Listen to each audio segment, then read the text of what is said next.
Well, it's 6 o'clock, so, as I figured it would go down, we don't have a quorum. So, Miss Jerry just pulled through the parking lot and said that she had an emergency come up in Naples. So, with that being said, we cannot hold the meeting tonight, due to lack of quorum. However,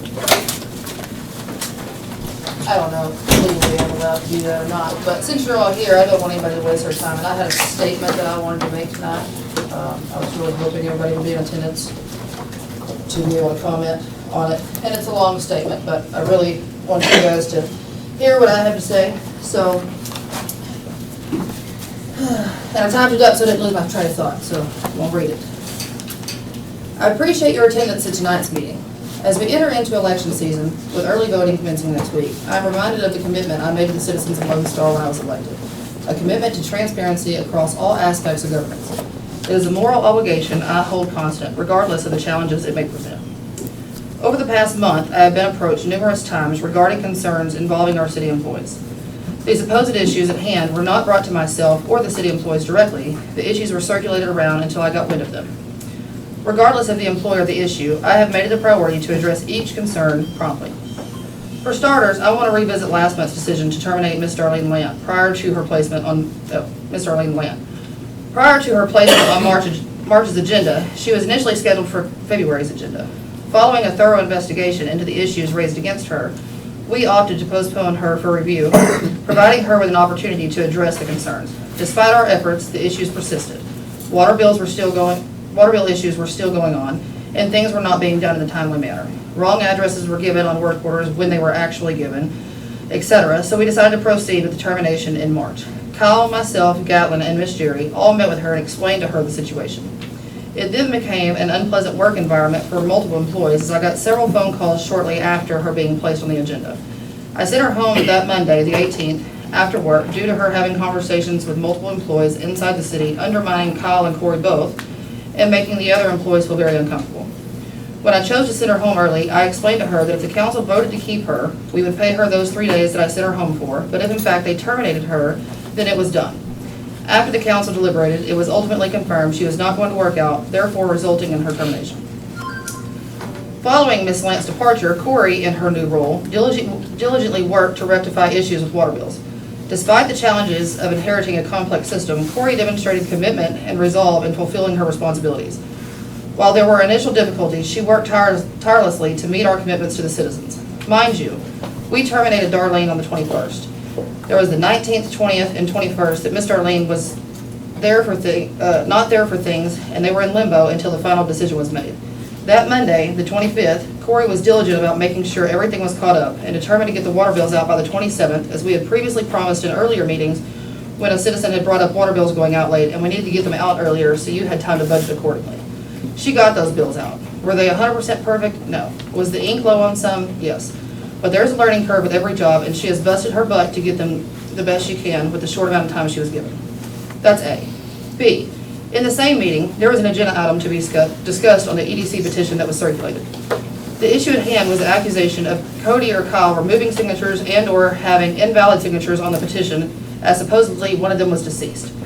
I will confirm that the only signatures that were nullified on the petition were those that the registrar's office determined as not registered voters for the city of Lone Star. There was one other signature prior to the petition even being presented, Cody himself marked off. Other than that, every verified signature on that petition remained, period. I personally had a copy of the initial petition and seen the 3 names that were nullified by the registrar's office. And just to clarify, once everything was confirmed, Cody still had more signatures than was required to get the petition pushed through. I just wanted to clear those accusations up before moving into the next round. Since then, I've had several things brought to my attention. You can take this information and do with it what you will, but if you know me, you know I've never been one to keep my mouth shut in any regard, especially when I feel like there are some things that need to be brought to light.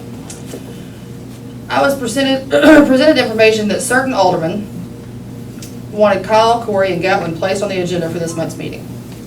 I then started asking the why-fors and whatnots. Let's start with what Corey has done to be placed on the agenda.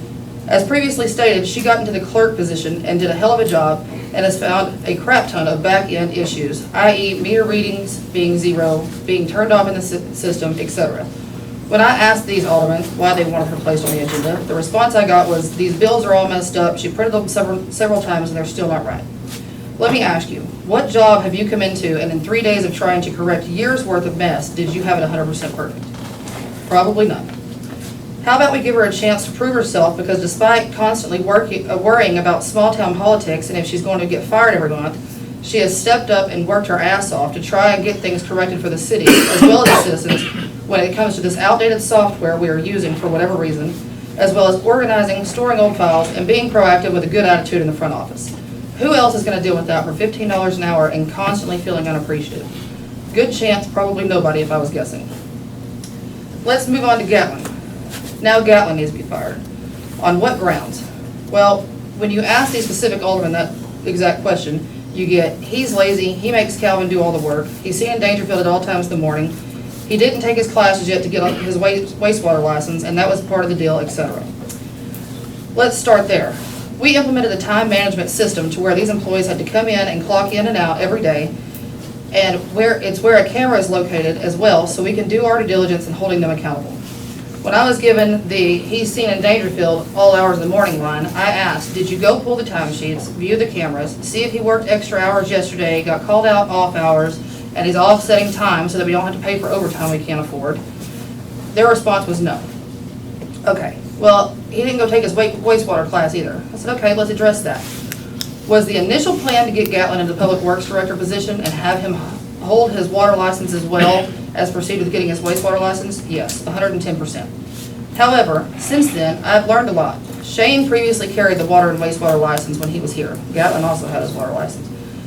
Shane was being paid roughly $60,000 a year. Shane was not in the best health. The plants, stations were not being maintained as they should. The guys under him, i.e. Gatlin, Jerry, Calvin, Paul, were trying to maintain all of Shane's duties plus theirs.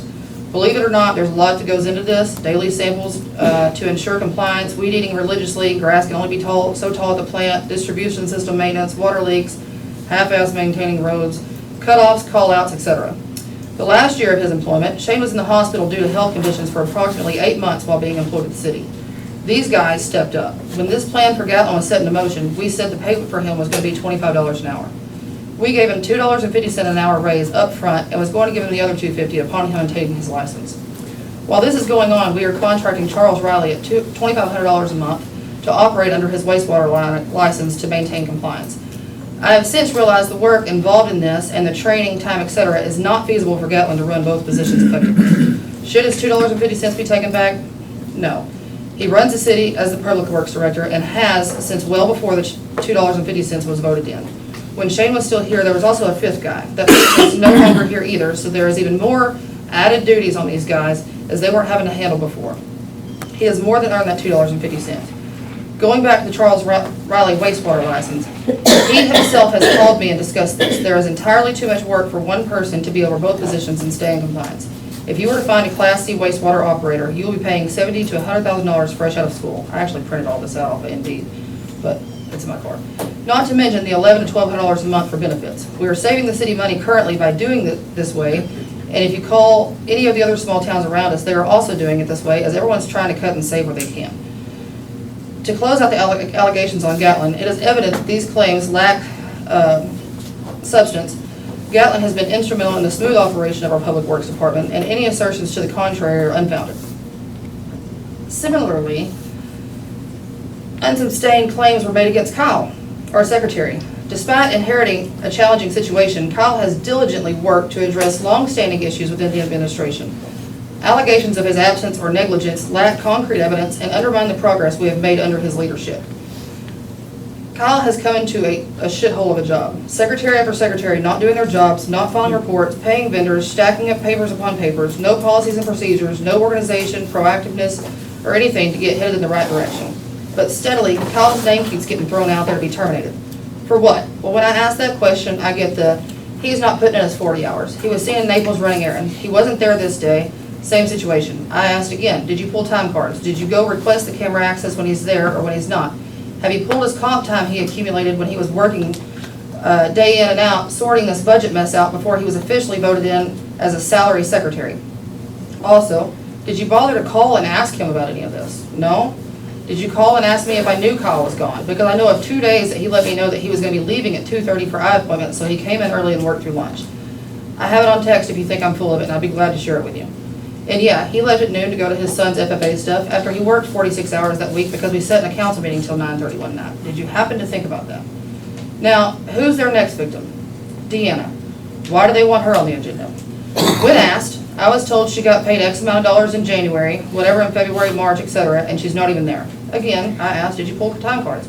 No, they didn't. Sad part is I asked Tony when I got that call, that question, and he said no. And I asked him if Miss Jerry wanted to question it. Why didn't she question it when they signed the checks? She's a signature on the checks, for Christ's sakes. Kyle has never once signed a check for her. Nonetheless, I had Kyle send me to Deanna's time cards and checks because I do not sign them, and I wanted to see for myself if this is being abused. Here's what she was paid since January. 8.78 hours in January, and 2 of those were from December, 0 hours in February, 3.4 hours in March. As you can see, the request to put Kyle's wife on the agenda lacked merit. Deanna's involvement has been limited and entirely appropriate given her role as a court clerk in Dangerfield. Accusations of impropriety without evidence only serve to distract from the real issues our city's facing. There's a lot of finger pointing, he said, she said shit going on, and I'm done with it. I'm going to tell you everyone's problem with Kyle right now, and I will remain with that opinion until someone gives me a solid reason why I'm wrong.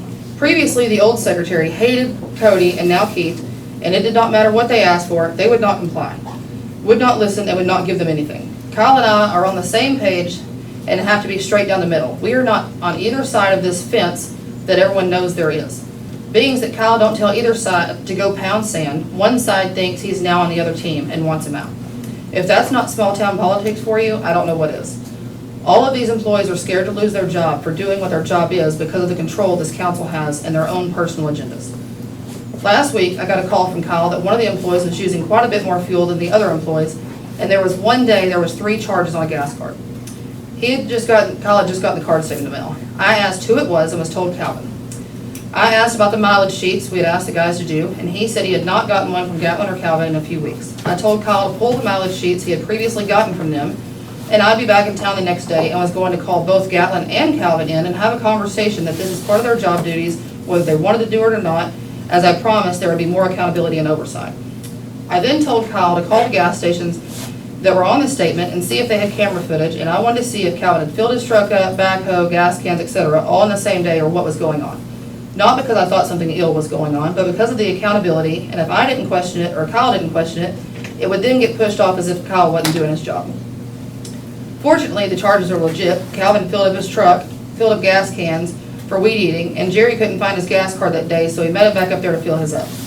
Nonetheless, Calvin was notified by Phillip's 66 employees that we had asked for the camera footage and was upset at the distrust in us not coming to him first. Out of frustration, Miss Jerry was notified by Calvin of what was going on, and she took it upon herself to come up to the city, holler and cuss out both Gatlin and Jerry, making it a discrimination issue, that we even questioned Calvin on the card, and has blatantly made the statement that she will contact the NAACP if we got onto Calvin or something of that sort. I was not there. Whatever it was that was said, she tore into them so badly that Jerry, the lowest but best employee we have, clocked out and went home. Gatlin called and told me he would be looking for another job, as he is tired of being attacked, harassed, and stalked by council members. Upon speaking to Calvin on these issues, Calvin said he had no idea why Miss Jerry went up there and cussed those men like that, verbatim.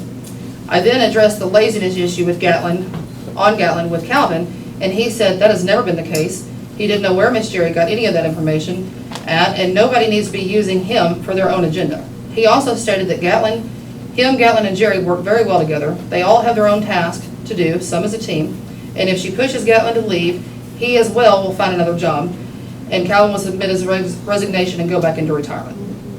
Now, where do you think that leaves us? You think Jerry's going to stay, knowing that he's next on the chopping block? How many fines do you think we can rack up from TCEQ if our water license holder leaves? How much overtime do you think the city will pay to other guys if we lose the only employee in the city with the knowledge that Calvin has? How much time and money has been poured into these guys, training with Calvin, that will go out the window if we as a council cannot get our shit together and operate efficiently, effectively, and appreciate the good employees we do have? I urge all council members to exercise diligence and restraint in their actions and allegations. Baseless accusations only serve to undermine morale of our dedicated employees and hinder the progress of our city. As we approach the upcoming elections, I implore all of us to consider greater good of Lone Star. Personal agendas and petty politics have no place in our governance. Let us prioritize unity, transparency, and progress for the betterment of our community. Amen.